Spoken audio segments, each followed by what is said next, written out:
नमस्कार विद्यार्थी मित्र आणि मैत्रिणींनो, आपण आज या ठिकाणी वित्तीय व्यवस्था सत्र 1 किंवा फायनान्शियल सिस्टम 1 या विषयाचे बहुपर्यायी प्रश्न किंवा मल्टिपल चॉईस क्वेश्चन्स पाहणार आहोत.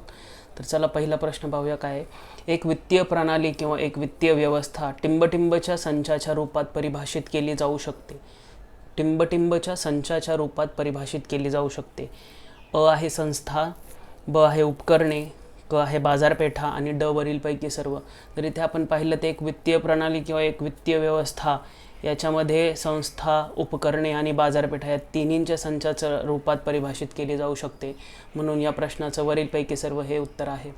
त्याच्यानंतर वळूया दुसऱ्या प्रश्नाकडे. दुसरा प्रश्न आहे, टिंबटिंबमध्ये आर्थिक प्रणाली किंवा आर्थिक व्यवस्थाची महत्त्वाची भूमिका बजावते. टिंबटिंबमध्ये आर्थिक प्रणाली किंवा आर्थिक संस्था महत्त्वाची भूमिका बजावते. आपल्याकडे पर्याय आहेत. आर्थिक प्रगती, बचत आणि गुंतवणुकीस प्रोत्साहन करते, समाजातील दुर्बल घटकांचा विकास करते आणि वरीलपैकी सर्व. जर इथे आपण पाहिलं तर टिंबटिंबमध्ये आर्थिक प्रणाली महत्त्वाची भूमिका बजावते. पहिला आहे आर्थिक प्रगती म्हणजे इकॉनॉमिक डेव्हलपमेंट ग्रोथ. त्याच्यानंतर बचत आणि गुंतवणुकीस प्रोत्साहन करते, सेव्हिंग अँड इन्व्हेस्टमेंट प्रमोट करते, समाजातील दुर्बल घटकांचा विकास करते आणि वरीलपैकी सर्व. तर इथे या प्रश्नाचं उत्तर वरीलपैकी सर्व असे आहे. त्याच्यानंतर आपण वळूया तिसऱ्या प्रश्नाकडे. तिसरा प्रश्न आहे, खालीलपैकी कोणते पैसे आणि पत या दोन्हींमध्ये समाविष्ट आहे. खालीलपैकी कोणते पैसे आणि पत या दोन्हींमध्ये समाविष्ट आहेत. पहिला पर्याय आहे पेमेंट सिस्टम, दुसरा आहे आर्थिक प्रणाली किंवा फायनान्शियल सिस्टम किंवा आर्थिक व्यवस्था, तिसरा आहे कोणतेही पेमेंट किंवा आर्थिक नाही, आणि त्याच्यानंतरनं चौथा पर्याय आहे फक्त पेमेंट सिस्टम. जर इथे आपण पाहिलं तर पत आणि पैसे या दोन्हींचा समावेश आर्थिक प्रणाली किंवा आर्थिक व्यवस्थेमध्ये किंवा फायनान्शियल सिस्टममध्ये असतो. म्हणून ऑप्शन बी आर्थिक प्रणाली हे बरोबर उत्तर आहे. त्याच्यानंतर वळूया आपण चौथ्या प्रश्नाकडे. चौथा प्रश्न आहे, चलन, बँक ठेवी, पोस्ट ऑफिस मधील बचत हा एक टिंबटिंबचा भाग आहे. चलन, बँकेतल्या ठेवी, पोस्ट ऑफिसमधील बचत हा एक टिंबटिंबचा भाग आहे. पहिला पर्याय आर्थिक मालमत्ता, दुसरा आहे आर्थिक बाजारपेठा, तिसरा आहे आर्थिक संस्था आणि चौथा आहे वरीलपैकी काही नाही. जर इथे आपण पाहिलं तर चलन, बँक ठेवी, पोस्ट ऑफिसमधील बचत हे सगळे आर्थिक मालमत्ता किंवा फायनान्शियल ॲसेट्स या स्वरूपाचा बघता येतं आपल्याला. म्हणून ऑप्शन ए आर्थिक मालमत्ता हे बरोबर उत्तर आहे. त्याच्यानंतर वळूया पाचव्या प्रश्नाकडे. पाचवा प्रश्न आहे, खालीलपैकी कोणते अल्पकालीन निधीशी संबंधित आहे. Short term credit. आपल्याकडे पर्याय आहेत मुद्रा मार्केट किंवा मनी मार्केट किंवा पैशांचा बाजार किंवा चलन मार्केट. त्याच्यानंतरनं दुसरा पर्याय आहे भांडवल बाजार किंवा कॅपिटल मार्केट. तिसरा आहे पैशांचा बाजार आणि भांडवल बाजार दोन्ही, आणि चौथा आहे यापैकी काहीही नाही. जर आपण इथे व्यवस्थित वाचलं तर शॉर्ट टर्म क्रेडिट ही खासियत मनी मार्केट किंवा ही वैशिष्ट्य मनी मार्केटच्या असतात. म्हणून किंवा पैशांचा बाजार किंवा चलन बाजार, म्हणून ऑप्शन ए मुद्रा मार्केट, मनी मार्केट, चलन मार्केट, पैशांचा बाजार हे बरोबर उत्तर आहे. त्याच्यानंतर वळूया आपण सहाव्या प्रश्नाकडे. सहावा प्रश्न आहे, पुढीलपैकी कोणते दीर्घकालीन निधीशी संबंधित आहे. लॉंग टर्म क्रेडिट, दीर्घकालीन निधी. जर इथे आपण पाहिलं तर ऑप्शन्स, पहिला आहे ऑप्शन मनी मार्केट, दुसरा आहे भांडवल बाजार किंवा कॅपिटल मार्केट, तिसरा आहे पैशांचा बाजार आणि भांडवल बाजार, चौथा आहे यापैकी काही नाही. तर इथे सुद्धा जर आपण पाहिलं तर दीर्घकालीन आहे निधी संबंधित, म्हणून भांडवल बाजार किंवा कॅपिटल मार्केट हे या प्रश्नाचं बरोबर उत्तर आहे. त्याच्यानंतर वळूया सातव्या प्रश्नाकडे. खालीलपैकी टिंबटिंबचा भारतीय वित्तीय व्यवस्थेच्या संघटित भागामध्ये समावेश नाही. खालीलपैकी टिंबटिंबचा भारतीय वित्तीय संस्थेच्या संघटित भागामध्ये समावेश नाही. Not a part of organized sector. अ आहे सावकार, ब आहे आर्थिक बाजार, क आहे नियामक, चौथा आहे आर्थिक साधने. तर इथे आपण पाहिलं तर सावकार हा संघटित भागामध्ये नसतो, तो आपल्याला अनऑर्गनाइज सेक्टरमध्ये दिसतो. म्हणून अ सावकार हे या प्रश्नाचं बरोबर उत्तर आहे. प्रश्न व्यवस्थित वाचा, समावेश नाही अशा स्वरूपाचा प्रश्न होता. तर सावकार हे संघटित भागामध्ये वित्तीय व्यवस्थेच्या नाही आहे, म्हणून सावकार हे बरोबर उत्तर आहे. त्याच्यानंतर वळूया आपण आठव्या प्रश्नाकडे. खालीलपैकी कोणते वित्तीय नियमांक नाही. Which of the following is not a financial regulator अशा स्वरूपाचा प्रश्न आहे. RBI, सेबी किंवा Securities and Exchange Board of India, SBI State Bank of India आणि अर्थ मंत्रालय. जर इथे आपण पाहिलं तर financial regulator State Bank of India नाही आहे, म्हणून option C State Bank of India हे या प्रश्नाचं बरोबर उत्तर आहे. RBI किंवा रिझर्व्ह बँक ऑफ इंडिया आहे, Securities and Exchange Board of India आहे आणि अर्थ मंत्रालय सुद्धा आहे. त्याच्यानंतर 9व्या प्रश्नाकडे. 9वा प्रश्न आहे, भारतीय वित्त व्यवस्थेची अनारक्षित किंवा अनौपचारिक बाजू टिंबटिंब एक भाग आहे. बाजूचा टिंबटिंब एक भाग आहे. भारतीय वित्तीय व्यवस्थेची अनारक्षित किंवा अनौपचारिक बाजूचा टिंबटिंब एक भाग आहे. इथे आहे सावकार, दुसरा आहे स्थानिक बँकर, तिसरा आहे व्यापारी आणि चौथा आहे वरीलपैकी सर्व. तर इथे आपण पर्याय पाहिले तर हे तिन्ही पर्याय म्हणजे सावकार असेल, स्थानिक बँकर्स किंवा लोकल बँकर ज्यांना म्हणतो ते असतील किंवा व्यापारी असतील, हे सगळे अनौपचारिक भाग भारतीय वित्त व्यवस्थेचा अनौपचारिक भाग ज्याला म्हणतो ते आहेत आणि म्हणून वरीलपैकी सर्व हे या प्रश्नाचं बरोबर उत्तर आहे. त्याच्यानंतर 10व्या प्रश्नाकडे. 10वा प्रश्न आहे, बँकिंग संस्थांचे वर्गीकरण टिंबटिंबमध्ये होते. बँकिंग संस्थानाचे वर्गीकरण टिंबटिंबमध्ये होते. आपल्याकडे पर्याय आहेत अनुसूचित व्यावसायिक, अनुसूचित सहकारी, व्यावसायी आणि सहकारी दोन्ही, वरीलपैकी काही नाही. जर इथे आपण पाहिलं तर बँकिंग संस्थांचे वर्गीकरण दोन्ही व्यावसायिक आणि सहकारी दोन्हीमध्ये होते, म्हणून ऑप्शन क व्यावसायिक आणि सहकारी दोन्ही हे बरोबर उत्तर आहे. त्याच्यानंतर आपण वळूया 11व्या प्रश्नाकडे. 11वा प्रश्न आहे, वित्तीय संस्थांकडून पुरवल्या जाणाऱ्या प्रमुख सेवा कोणत्या आहेत? वित्तीय संस्थांकडून पुरवल्या जाणाऱ्या प्रमुख सेवा कोणत्या आहेत?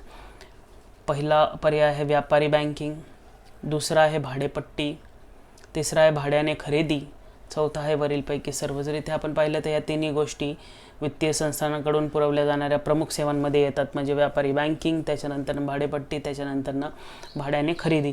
त्यामुळे वरीलपैकी सर्व हे या प्रश्नाचं बरोबर उत्तर आहे. त्याच्यानंतर आपण 12व्या प्रश्नाकडे. 12वा प्रश्न आहे, सेबी किंवा SEBI याचे पूर्ण स्वरूप काय आहे किंवा पूर्ण रूप काय आहे?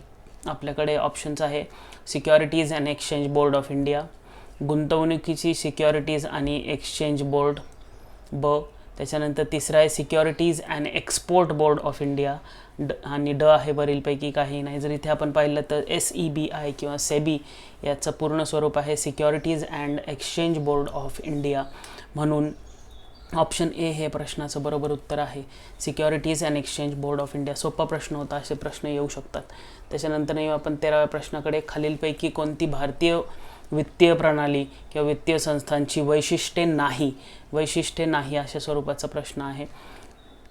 ते आपण इथे पर्याय काय आहेत ते पाहून घेऊया. कमी जोखीम, त्याच्यानंतर दुसरा आहे सुविधा, तिसरा आहे अपुरी व्यवस्थापन आणि वरीलपैकी सर्व. वैशिष्ट्ये नाही तर अपुरी व्यवस्थापन हे वैशिष्ट्य नसू शकतं, म्हणून ऑप्शन सी अपुरी व्यवस्थापन हे या प्रश्नाचं बरोबर उत्तर आहे. नाही किंवा not sort of a question होता हा, वैशिष्ट्ये नाही अशा स्वरूपाचा प्रश्न होता, त्यामुळे प्रश्न व्यवस्थित वाचायचा आपण. त्याच्यानंतर आपण 14व्या प्रश्नाकडे. वेळेच्या आधारावर आर्थिक संस्थानांचे वर्गीकरण टिंबटिंब आहेत. वेळेच्या आधारावर आर्थिक साधनांचे वर्गीकरण टिंबटिंब आहेत. आर्थिक साधनांचे वर्गीकरण कसे होऊ शकते? अल्पकालीन किंवा शॉर्ट टर्म, दुसरा आहे दीर्घकालीन किंवा लाँग टर्म, तिसरा आहे मध्यम मुदत किंवा मीडियम टर्म आणि चौथा आहे वरीलपैकी सर्व. जर इथे आपण पाहिलं तर वेळेच्या आधारावरती या तिन्ही गोष्टी बरोबर आहेत, म्हणजे शॉर्ट टर्म, लाँग टर्म आणि मीडियम टर्म हे तिन्ही बरोबर आहे, म्हणून वरीलपैकी सर्व हे या प्रश्नाचं बरोबर उत्तर आहे. म्हणजे वेळेच्या आधारावरती आर्थिक साधनांचे वर्गीकरण 3 प्रकारे होते, शॉर्ट टर्म, लाँग टर्म आणि मीडियम टर्म किंवा अल्पकालीन, दीर्घकालीन आणि मध्यम मुदत. त्याच्यानंतर आपण 15व्या प्रश्नाकडे. 15वा प्रश्न आहे, व्यावसायिक बँकेचे नेटवर्कमध्ये टिंबटिंबचा समावेश आहे. व्यावसायिक बँकेच्या नेटवर्कमध्ये टिंबटिंबचा समावेश आहे. सार्वजनिक क्षेत्रीय बँका, खाजगी क्षेत्रातील बँका, प्रादेशिक बँका, वरीलपैकी सर्व. सार्वजनिक क्षेत्रातील बँका किंवा पब्लिक सेक्टर बँक्स, खाजगी क्षेत्रातील बँका किंवा प्रायव्हेट सेक्टर बँक्स, परदेशी बँका किंवा फॉरेन बँक्स आणि वरीलपैकी सर्व. जर इथे आपण पाहिलं तर व्यावसायिक बँका किंवा कमर्शियल बँक ज्यांना आपण म्हणतो त्यांच्या नेटवर्कमध्ये या तिन्हींचा समावेश आहे, म्हणून वरीलपैकी सर्व हे या प्रश्नाचं बरोबर उत्तर आहे. त्याच्यानंतर 16व्या प्रश्नाकडे. 16वा प्रश्न आहे, अनुसूचित सहकारी बँकेचे टिंबटिंबमध्ये वर्गीकरण केले आहे. अनुसूचित सहकारी बँकेचे टिंबटिंबमध्ये वर्गीकरण केले आहे.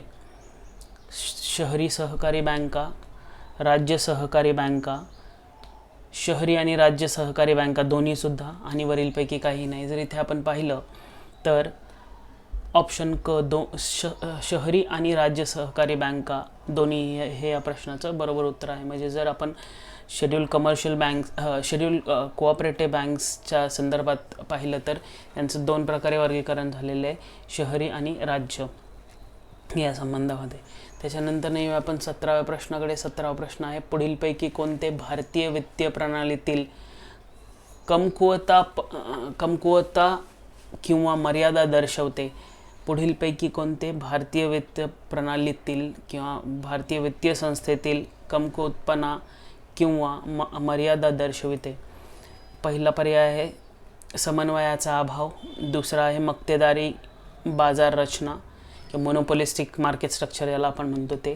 त्याच्यानंतर आहे विकास बँकेंचा वर्चस्व, म्हणजे the dominance of development banks किंवा डेव्हलपमेंट इन्स्टिट्यूशन्स, आणि वरीलपैकी सर्व.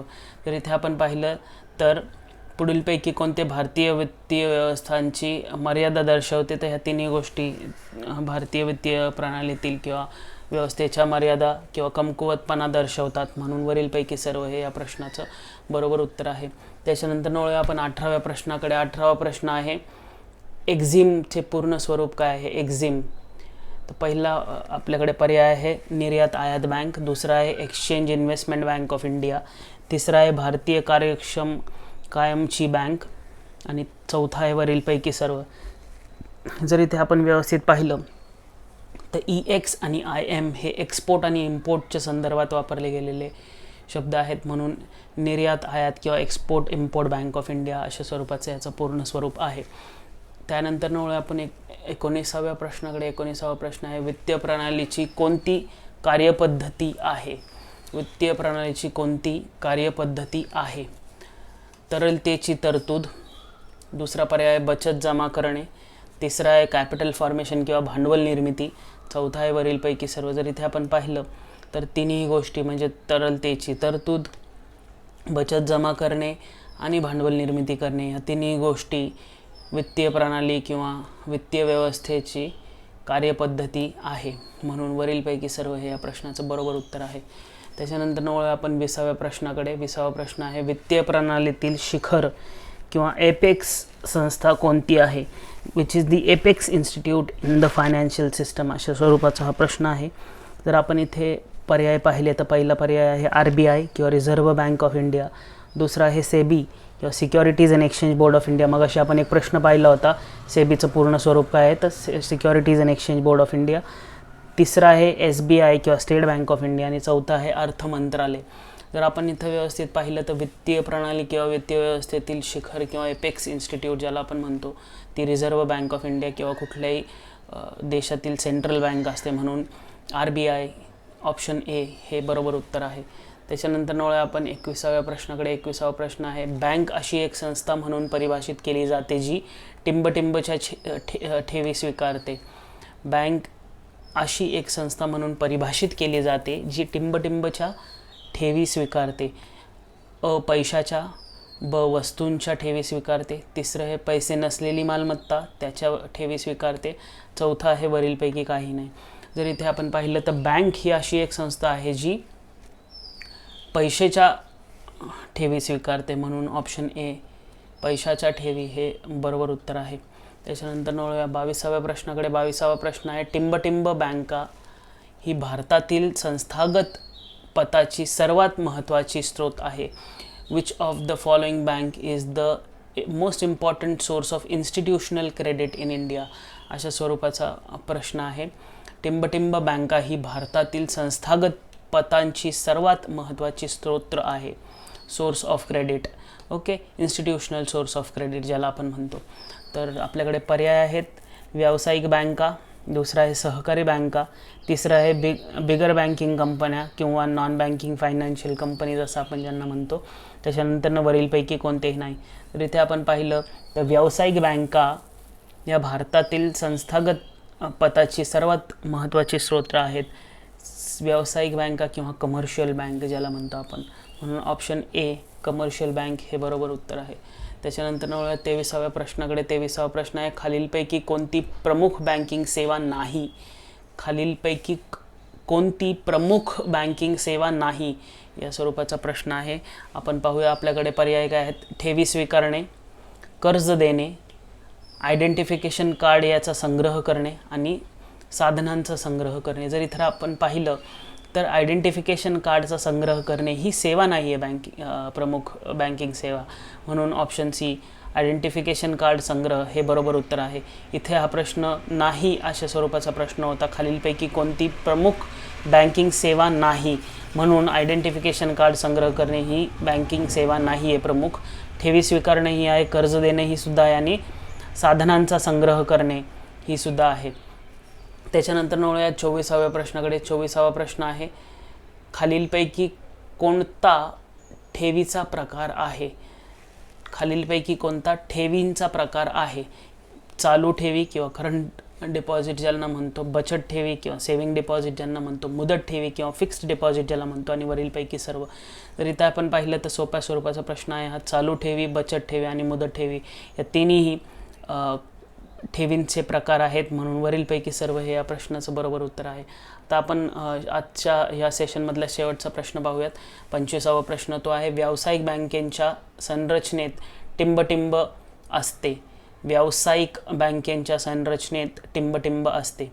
तर इथे पहिला प्रश्न आहे, सार्वजनिक क्षेत्रातील आणि खाजगी क्षेत्रातील बँका. दुसरा आपल्याकडे पर्याय आहे परदेशी बँका. तिसरा आहे प्रादेशिक ग्रामीण बँका किंवा रिजनल रुरल बँक ज्यांना आपण म्हणतो, आणि वरीलपैकी सर्व.